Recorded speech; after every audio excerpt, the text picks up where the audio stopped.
It's time to fund me a husbando! What's going on, guys? It's Benchez, and welcome to Asagao Academy. Yes, the game that everybody's already played, except me. I have not played this game yet, just because, well, one, I haven't really had a way to record it, I haven't really had a way to just, like, play it, but I finally came across it now. I finally actually have a way to record it. I actually have a way to just enjoy it for what it is, because a good friend of mine who goes by Ninja53, I'll put her channel links somewhere here on the video, but she's been playing through this, and I've absolutely adored every single step of the way of her playthrough of it, and I just figured this is like, I've been wanting to do like a dating sim, and rather than your typical like dating sims that you can do, I thought, why the heck not? Let's do this one. For two obvious reasons. One, this one was going to be pretty fun for me, and two, I know the Normal Boots guys. I frequently watch their videos. I know everything like that they are all about and everything, so I figure this would be a good way to get it started. So, Asagao Academy, Normal Boots Club. So let's play it. Let's dive into our story and find ourselves a husbando in this world of Asagao Academy. Here we go. Chapter 1. These videos will be a little long, so just a heads up, they will be a little long.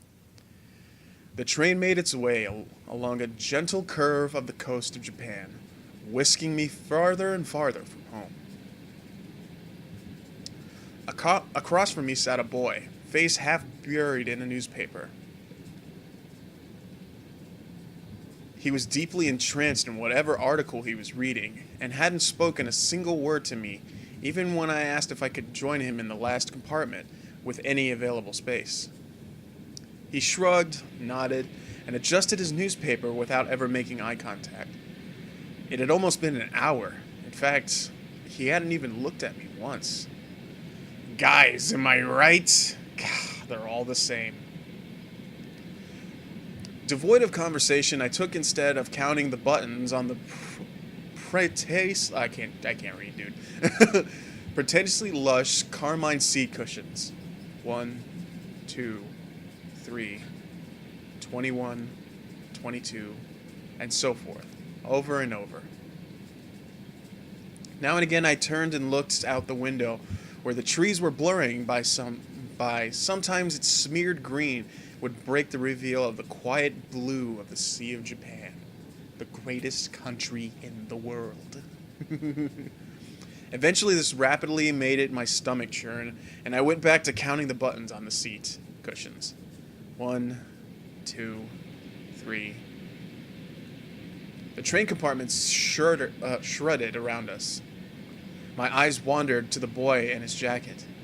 It wasn't the school-issued blue that the other students on the train were wearing. Instead, it was a green varsity-like jacket with an embroidered patch poorly sewn on front.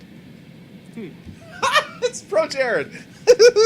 Oh man, I'm already in. I'm already invested. This is gonna be so good. So you're the first year then? He folded his newspaper neatly in his lap and looked at me with a half-interested gaze. Did he just catch me staring? Now that the paper was gone, I saw his face. He watched me through heavy-lidded eyes. His hair was immaculately groomed, his teeth straight, blinding bright. There was something about him, the way the light hit him, that made him look like he was almost sparkling. Well, he is pretty dreamy. I don't know if you guys know this. Bro Jared is pretty dreamy. Me? He glanced around the compartment and empty beside us, and he laughed. Oh. Ah, crap, I read it wrong. Okay. I clicked too soon. The train began to slow, metal wheels groaning against the metal tracks. The sudden shift threatened to rob me of whatever was left in my stomach, but I closed my eyes and took a deep breath, willing myself to keep it together. What kind of impression would I leave puking on a student before I even arrive at the academy? boy frowned. I picked off the hem of my cotton skirt. That's not positive. I've never seen you before. It's not possible. I've never seen you before. It took a moment of my mouth fishing for a response. It's because I'm a transfer student. He laughed again. A transfer student, huh? We don't get many of those. I removed my acceptance letter from my front pocket of my uniform. The paper, heavyweight, off-white, had accumulated creases from my reading it, as the words might have changed since the last time I read it. The boy took it, studied it, then handed it back to me. I'll see you around. Well then, Hana, I suppose I'll be seeing you around. He smiled at me as he picked up his suitcase lying next to him. By the time I hiccuped a response, he was already gone from the compartment. I stared out into the empty hallway of the train. It was then I realized having gotten it from my acceptance letter, he knew my name, and I never got his. The train settled at the station. I filled out the rest of the uniform students. It was early April. The last frost of winter had come and gone.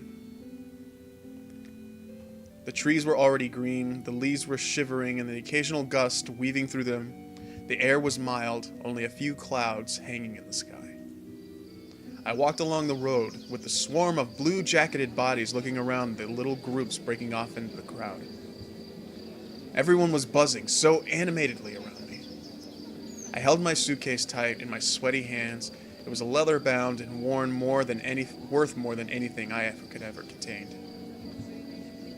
It wasn't far to the school, and I was, for maybe the first time in my life, I was thankful that I owned that. Oh God, I can't read.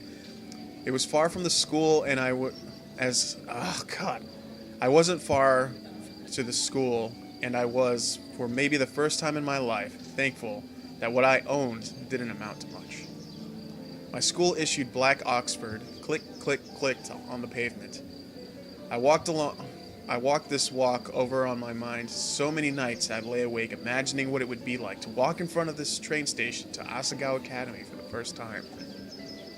My new start. I always imagined that everything would change for me on this walk. That somehow everything would be magically different. But as I looked around, I realized nothing had changed. I hadn't changed. God, she's so deep.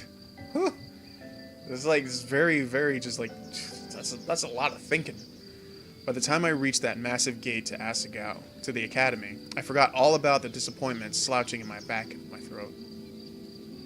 The school-framed gate, twisting black metal, was just as beautiful as the glossy photos I saw in the pamphlets. This was it, Asagao Academy. I glanced around the swarm of students gathered around the gate. Beyond it, tiny blue people bounced around the academy's main building. A girl pressed a button on one side of the gate. The excitement in the air was almost palpable. A few moments later, the black gate, with great effort, creaked outwards and cleared the pathway. As the rest of the group shifted into motion, I followed along, a sheep in the herd. My stomach tied itself into knots. The crowd split off into different directions. For a moment, I panicked. A tired-looking man with graying hair called out for first years. A cluster of fresh-faced students gathered around him. Hey, look at that girl! I turned a few feet away. A small group of boys were pointing at me and snickering. Pink hair! Are you kidding me? How desperate can you get? Hot shame crawled down my neck. I attached myself to a group of girls following a few steps behind them. In the distance, cicadas hummed in time, my shoes crunching against the gravel. My hair? It wasn't my fault my hair looked like this. Luckily, I found myself at the girls' dormitory, a large sign on the lawn reading, Primrose House. The building dwarfed me in size and in sheer intimidation. How many students did Asagao have? As I approached the building, a red-headed girl lingering nearby caught my attention. I looked away. Then looked back. She was staring at me. She walked over. Oh no. Oh, you must be my roommate! Oh my god, she talks! I wasn't expecting her to talk. I eyed her warily. She was smiling and bouncing in a way that suggested her views on life were akin to a perpetual bouncy castle. Perpetual bouncy castle. What? Me? Bingo. Of course, you silly. Let me guess. Room 325? I thought back to the paper I received a month prior with a list of all the supplies I needed for the year and my dorm arrangements. Yeah, that's right. She laughed, but I couldn't figure out what was so funny. Was she laughing at me? God. When I found out my roommate was a transfer student, I knew you were going to be a total main character. Game words. I'm sorry. A what? Mm-hmm. When I saw you outside the gate, I knew it was you. I mean, look at that hair. I felt a lump forming in my throat. What was she talking about? Why everybody hating on my hair? Seriously. The hair's cute. It's pink. She had to be making fun of me. I hadn't spent more than 5 minutes on campus and I was already being mocked. My hands began to tremble. Is there something wrong with my hair? Her face slackened from its amused smile to a more worried expression. Then she began to laugh again. Oh, no. It's great. I'm sorry. Why are you gonna make me feel bad? We're getting off on the wrong foot, aren't we? Oh, gosh. I'm Mai Sasaki. You must be Hana. Mai Sasaki. Okay, I gotta remember how to say that, because it's gonna come up later, and I know I'm not gonna be able to say it right. I bowed my head. Hello. It's nice to meet you, Mai. All your school books are waiting in our room with your welcome letter. I read the envelope. I hope you're not mad. Mai started walking towards the dorm's front doors. I followed behind like a lost puppy. Did you check the front desk already? No, I didn't. I didn't know I was supposed to. Good. They'll offer you a staff member to give you a tour of the campus, but I can show you around. We don't get many transfer students in a year 3, you know. Oh, is that your only bag? Just the one? I'm glad you brought an extra bag of stuff to decorate our room with. I started already. I hope you don't mind. But I don't want to string the lights. I thought we could do that together, you know. She spoke quickly, the words bubbling from her mouth, and left me no time to answer it until her monologue. Yeah, okay, that sounds good. She held the front door open for me and I hurried inside. Girls filled up and down the hallways, hollow greetings and exchanging vague niceties that were more than often not. How was your break? And look how tan you got. And you got fat. And you got ugly. You, dude, and that kind of thing. You know, what girls talk about. It seemed like everyone knew each other. I followed Mai as she led me through the maze of students and up 2 flights of stairs. Each dorm floor had the same as the last, narrow white doors lining both sides of pale pink walls. Thin gold numbers were tacked onto the front of each, and the numbers rising as we climbed. You're not missing anything but the campus tour, I promise. Mr. Saitomo does it every year, and he's like totally dull. He'll just drag you around the entire campus and talk in that weird, squeaky voice of his. I'll tell you everything you need to know. I smiled, trying to let her calm my nerves. Thanks. We headed down the hallway to the 3rd floor. Mai stopped us in front of a door numbered 325. Here we are! A faint smell of potpourri wafted the room. The walls were like the hallways, or soft, powdery pink. Mai already defaced the tapestry of posters, magazines, and cutouts of photographs.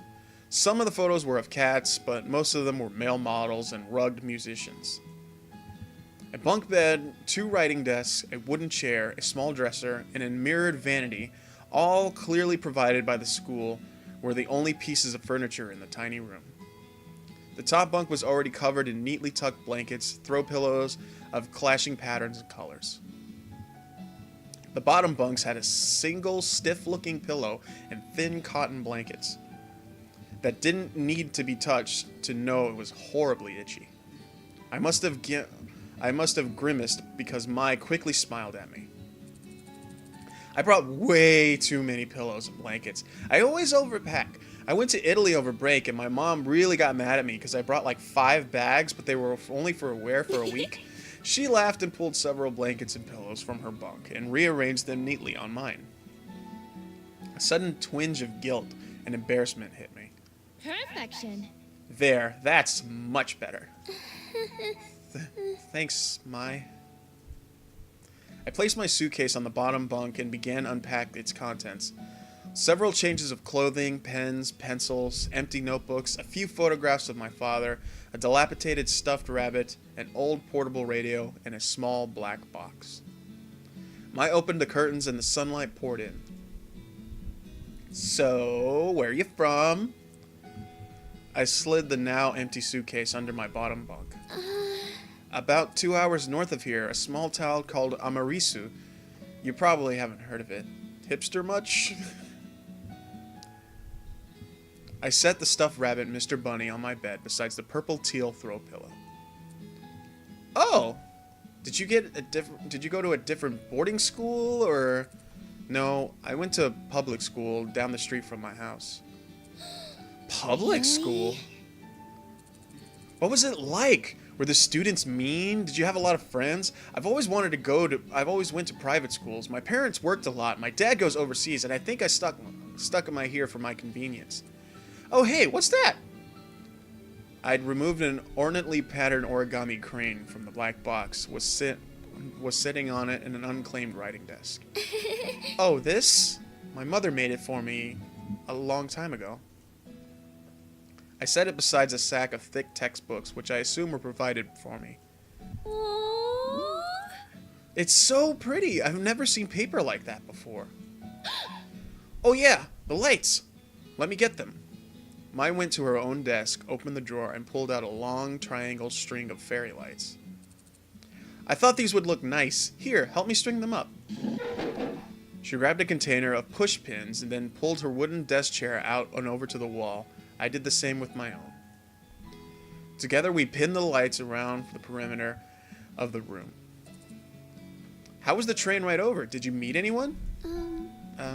No, not really.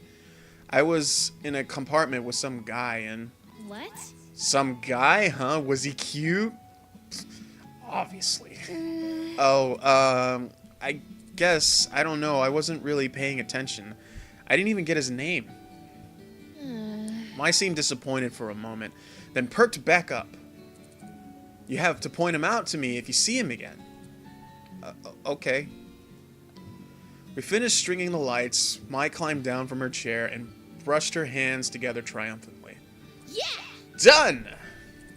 Okay, now it's time for lunch. The food here is pretty good. There's a ramen place down the street from the campus that's like out of this world, but the school only lets us leave campus on weekends. Mai walked to the window. We could go today because it's Sunday, and it's pretty nice out, but I guess you might want to go to the caf since you haven't got here. We could... She was suddenly interrupted by her own enthusiastic laughter. Oh my gosh, Mimi Santos just totally tripped outside and fell on her face. I saw it! Oh, is that mean to laugh? Maybe I shouldn't have. Oh well, anyways, let's go eat. I'm totally starved. She led me out the room before I even had a chance to respond. The cafeteria was buzzing with students excited for the new year. The only people as nervous looking as I felt were the tables of the skittish wide-eyed first years. I stepped into the line behind Mai, taking in an empty plastic tray. We shuffled through, asking for helpings of Scully cafeteria workers when we passed something that looked good. With full trays, Mai led me straight to the table in the back where a few students were already sitting.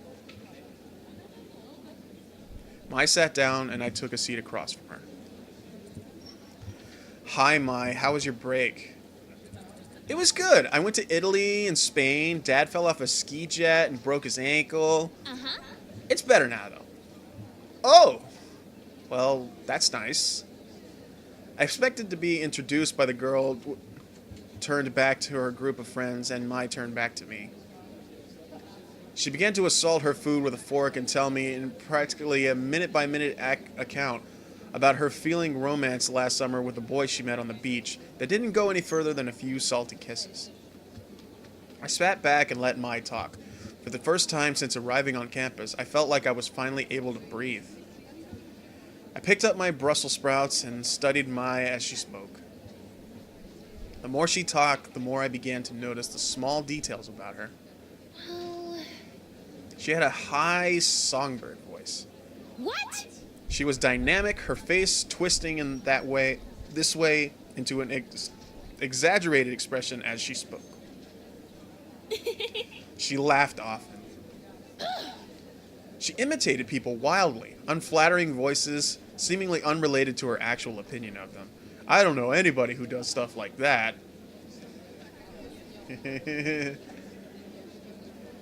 But mostly notable, she talked. A lot.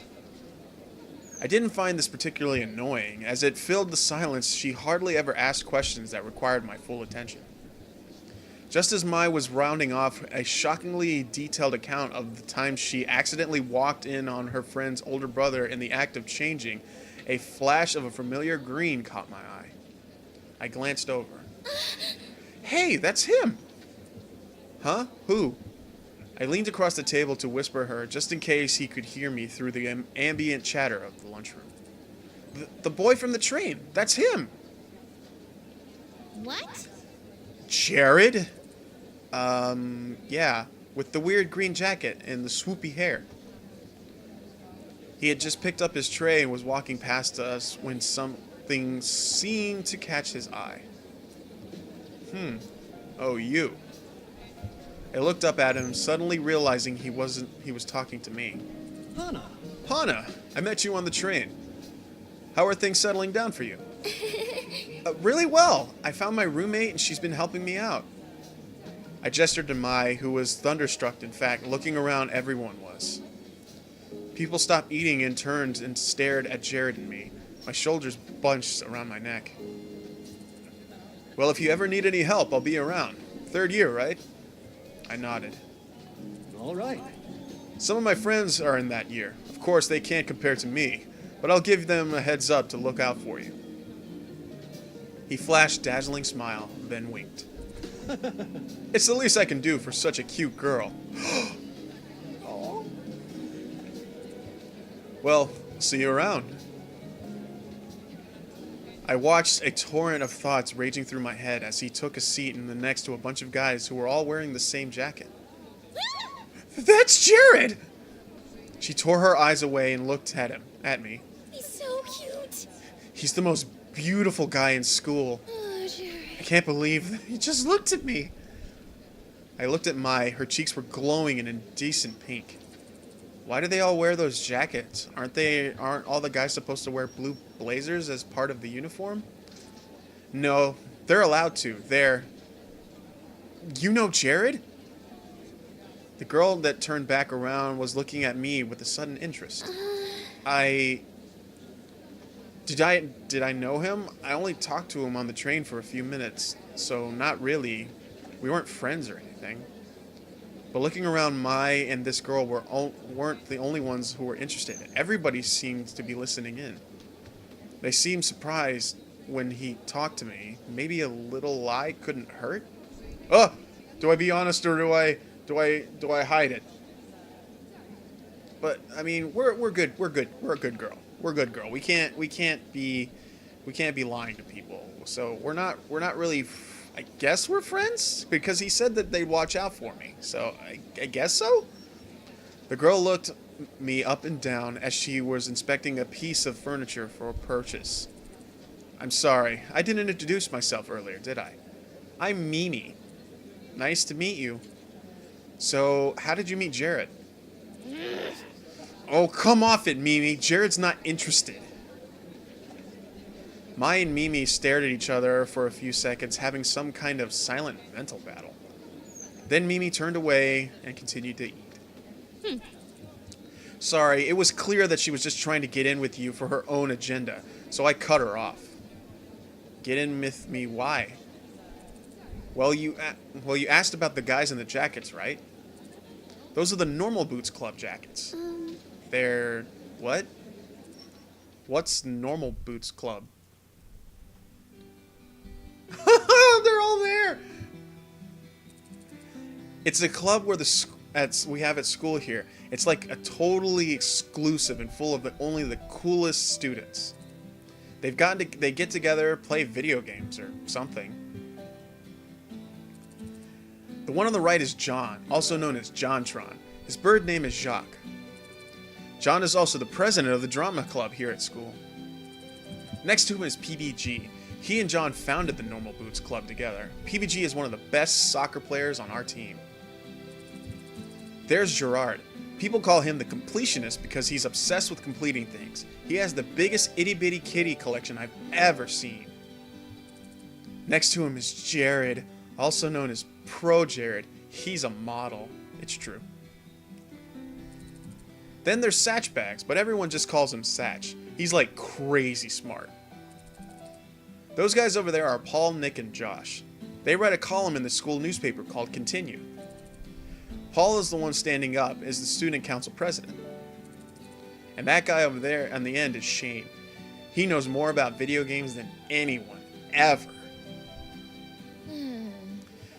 She exhaled a dreamy sigh into her mashed potatoes. So, how would someone, join the Normal Boots Club? You don't just choose the boots, Hana. The boots choose you. What does that even mean? You have to present with the normal boots to be... You have to be presented with the boots to be in the club. They're like super selective. What are the boots? The club has a boot statue, like it's the one there on their patches. It's gold plated. It's their mascot, I guess. They do a weird initiation ritual with it. Ritual? I hear they fill a room with candles and they wear these totally creepy robes during initiation.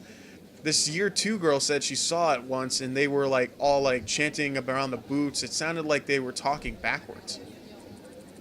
But I don't believe her. Even if it is true, I don't care if they're a cult because they're all really hot.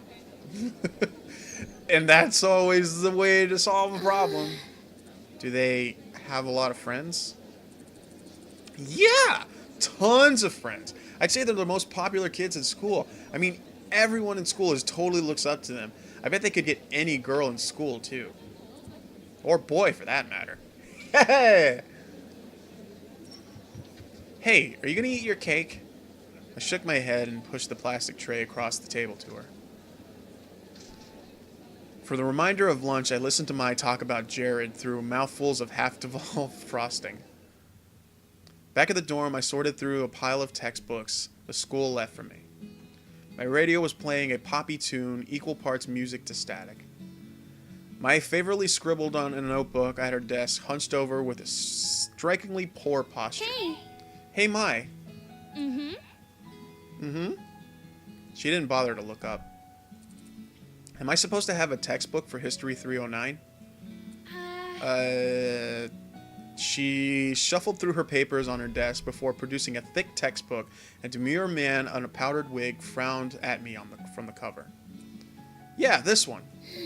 I sighed. I don't have that one. The school must have missed it. Mai shrugged and set the textbook back on her pile. They have a bunch at the library. You can just check one out. Where's the library? Mai raffled through the notebook and wrote something down. She tore a page out and handed me a crudely drawn map. Oh. Okay, well, I'll be back in a little bit. Okay, and I think we'll call it here because it's the video's just about 30 minutes. So we'll call it here, and in the next one, we'll head into the library and we'll see where we go from there. Who's gonna be our husbando? Who's gonna love us? How are we gonna make it through this year of school when we're so incredibly awkward? I don't know. But I hope you guys enjoyed this episode of Asagao Academy, and if you want to see more, let me know, because this is definitely something different than what I normally do. But I hope you guys enjoyed it, and as always, this was Asagao Academy. I've been Benchez. I love all your faces. I'll see you next time. See you later.